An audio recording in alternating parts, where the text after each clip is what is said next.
The age of 19 साल की उम्र में उसको लगा कि यार मेरे सिटी में बहुत सारे होटल्स हैं, जो होटल्स ऐसे ही विदाउट कस्टमर पड़े हैं, और वहां पे कुछ कस्टमर्स है जो 5 स्टार 3 स्टार के लिए पे नहीं करना चाहते, लेकिन उनको एक साफ सुथरा होटल चाहिए कम प्राइस में।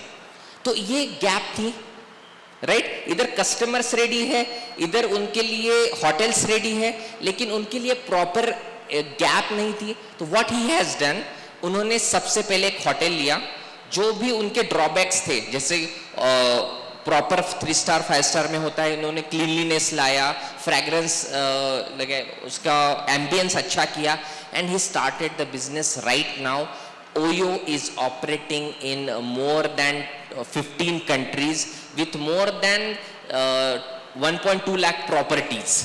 उसमें से एक भी वो ओन नहीं करता। Getting me? This is the entrepreneurial mindset कि जहां पे आपको समझना चाहिए कि मेरे पास जो रिसोर्सेज है, मेरे पास जो नॉलेज है, उसका यूटिलाइज करके मैं कैसे सॉल्यूशन दे सकता हूं, राइट?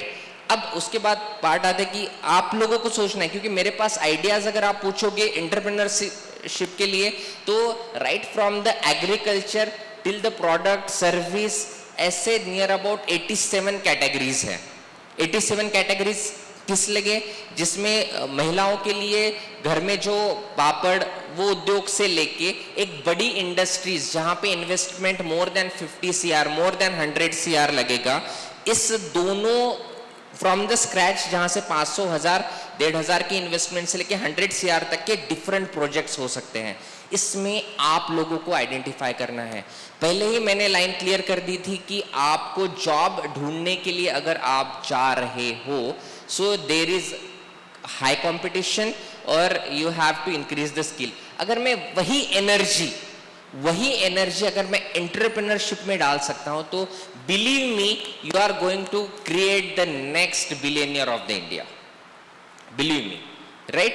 लेकिन उसके लिए आपके ऊपर भरोसा होना चाहिए। और सबसे पहले जितने भी यहाँ पे पेरेंट्स होंगे, मैं उन पेरेंट्स को बताना चाहूंगा कि जस्ट बिलीव कि अगर कोई बच्चा नया आइडिया लेके आता है, राइट, कि I want to do something new, तो उसको मोटिवेट कीजिए। नहीं तो पहला घर से ही शुरुआत होती है निगेटिविटी की। अरे ये तू करने जा रहा है, अरे इसका वो बिजनेस फेल हो चुका था, राइट, इसका ये बिजनेस फेल हो चुका था, इसने भी ये करने की ट्राई की थी। Every day is new, every day we are having the new challenges. लेकिन अगर आप सपोर्ट करोगे तो आप में आइडिया लेके आइए। जैसे कावरी जी यहाँ पे बैठे हैं, we are there, we are अपने समाज के लिए हम केजे फोसिया, Kranti Surya Jyotirao Phule forum for socio commercial and industrial activity, ऐसा करके हम एक फोरम चलाते हैं। उसमें हम क्या करते हैं, हम फ्री ऑफ कॉस्ट आपको एंटरप्रेन्योरशिप में कैसे आना है, क्योंकि हमारे पास आइडिया होती है, लेकिन वो आइडिया इम्प्लीमेंटेबल है क्या, एक्चुअली उस आइडिया की जरूरत है क्या। जैसे एक एग्जांपल बताता हूँ, एक साविष्कार करके एक ग्रुप है विदर्भ का, जिसमें मैं एज ए मेंटर काम करता हूँ। एक आइडिया आई थी, एक बहुत सारा अच्छा बच्चा था, तो टॉपर बच्चा था VNIT का, एंड ही हैज इम्प्लीमेंटेड कि सर ये जो जैसे एलेक्सा से ऑपरेट होती है अभी सारी कीज, तो अभी जो मैनुअल स्विचेस लगे होते हैं, right, fan but light start करने के लिए मैनुअल स्विचेस लगे होते हैं, उसको अगर हमें एलेक्सा पे कंट्रोल करना है तो वहाँ पे एक रिले लगाना पड़ता है, और हर स्विच के लिए अलग रिले लगाना पड़ता है। तो उसके अलावा अगर हम नया स्विच अगर रिमोट पे ऑपरेट कर पाए और उस रिमोट का रिले अगर एलेक्सा पे इंटीग्रेट कर पाए, ऐसा उसका प्रोजेक्ट था। This is a good and innovative idea. Idea कैसी है, अच्छी है, लेकिन आज मार्केट में आ सकती है क्या? नहीं। क्यों? क्योंकि अगर मेरे पास ऑप्शन नया घर भी बनाने का है, so I will be giving the preference to the manual switches rather than the electronic switches, right? तो उसके लिए आइडिया अच्छी है, लेकिन वो मार्केट में जाने के लिए आज रेडी है क्या? नहीं। Maybe after 10 years we can think of that. तो यही एनालिसिस करने का काम हम लोग करते हैं कि आपके पास आइडिया है, हाँ, आइडिया के लिए प्रोडक्ट बेस है, सर्विस बेस है, उस प्रोडक्ट के लिए या सर्विस के लिए आपको इनिशियल कॉस्टिंग कितनी आएगी, क्या ये कॉस्टिंग आपको आपके जेब से लेनी पड़ेगी या इसके लिए कोई बैंकिंग सर्विसेज अवेलेबल हैं, राइट? अगर बैंक होगी तो आपको बैंक कितना % लोन दे सकती है, all these from the scratch, आपके पास आइडिया होने से लेकर वो बिजनेस डेवलप करना, वो बिजनेस को कस्टमर कैसे एक्वायर करना, यहाँ तक की जर्नी एंटरप्रेन्योरशिप में हम आपको हेल्प करते हैं।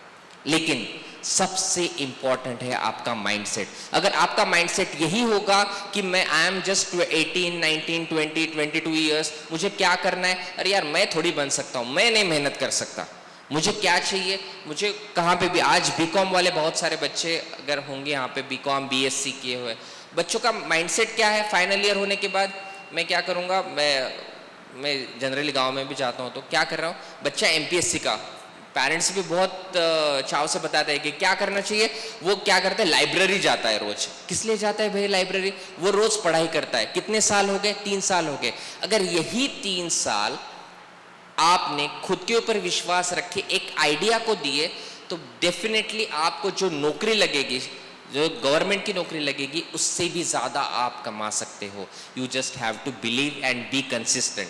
और इसमें क्या होता है, अपना बता रहा हूं, इंक्लूडिंग मी एज वेल, हमारा एक माइंडसेट होता है कि जब पहला फेल्योर आता है तो वहीं पे हम टूट जाते हैं, राइट? कि अरे यार मुझसे तो ये नहीं हो पाएगा।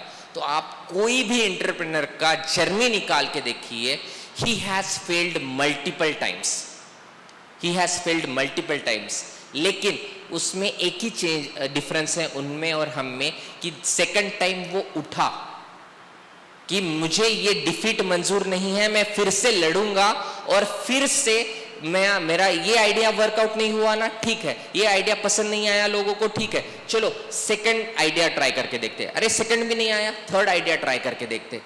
This mindset we have to develop, क्योंकि जैसे मैंने पहले कहा, education is no, right now is no just a medium of earning the money, क्योंकि आप मास्टर्स डिग्री लो, कुछ भी लो, यू हैव टू स्ट्रगल।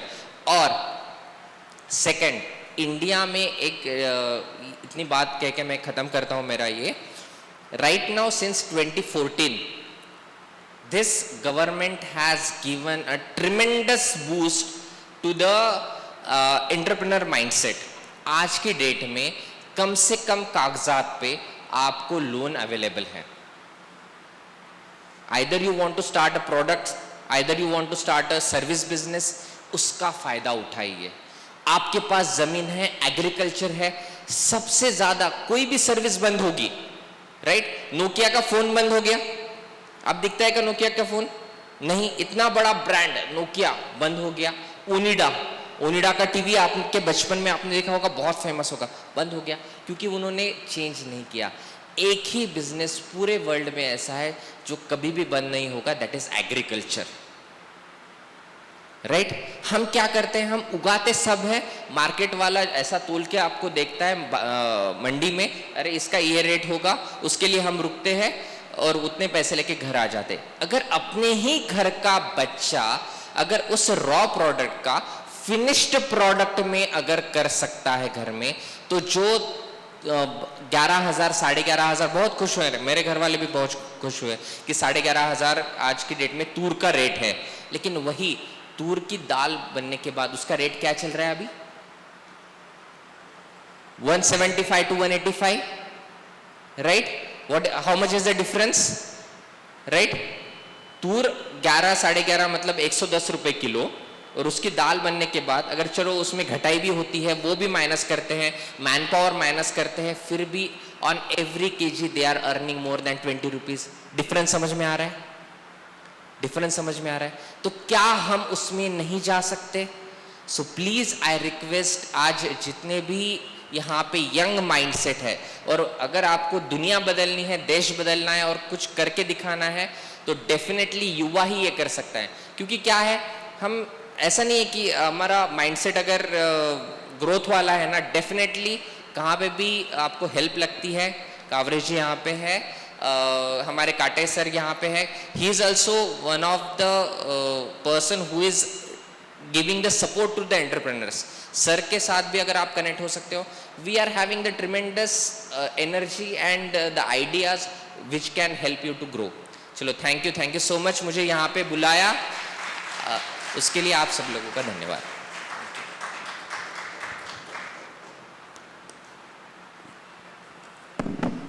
बहुत बहुत धन्यवाद। डॉक्टर सौरभ ने बहुत ही प्रैक्टिकल अप्रोच के साथ यहाँ पे सभी यंगस्टर्स को गाइड किया है और आई एम श्योर कि आप सब ने इससे बहुत सारी चीज़ें उनके इस सारगर्भित उद्बोधन से सीखी होंगी और उन्होंने जो कहा कि out of the box thinking करने की कोशिश करिए, नौकरी मांगने वाले नहीं नौकरी देने वाले बनिए, उसके लिए आप ज़रूर प्रयास करेंगे। तीनों संस्थाएं आपका सहयोग देने को तैयार हैं, इसमें कोई संदेह नहीं। पहले सत्र की समाप्ति पर अब हम इस सत्र के अध्यक्ष, मॉडरेटर और दोनों वक्ताओं का सम्मान करना चाहते हैं। मैं भवरे सर को फिर से मंच पर आमंत्रित करती हूँ, शशिकांत भवरे सर जो इस सत्र के पहले वक्ता थे।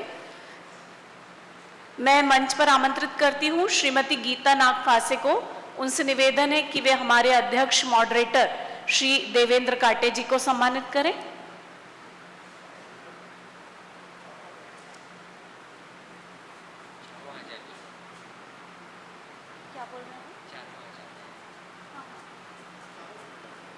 श्रीमती ज्योत्सना टिकरे, श्रीमती दीपा माथरे और श्रीमती दुर्गेश कावरे भी मंच पे आए। आदरणीय सेशन पैनलिस्ट का स्वागत करने के लिए, उनका सम्मान करने के लिए हमारे चेयरपर्सन मॉडरेटर श्री शशिकांत भवरे जी, पूर्व महाप्रबंधक गेल, हमारे पहले वक्ता श्री शशिकांत भवरे जी, दूसरे वक्ता श्री सौरभ निमकर जी, चेयरपर्सन श्री देवेंद्र काटे जी और साथ ही श्री एच.एल. कावरे जी का इस मंच पर महिला समिति की सदस्याएं सम्मान करेंगी। देवेंद्र काटे जी को श्रीमती गीता नागफासे सम्मान चिन्ह प्रदान करें। शशिकांत भवरे जी को श्रीमती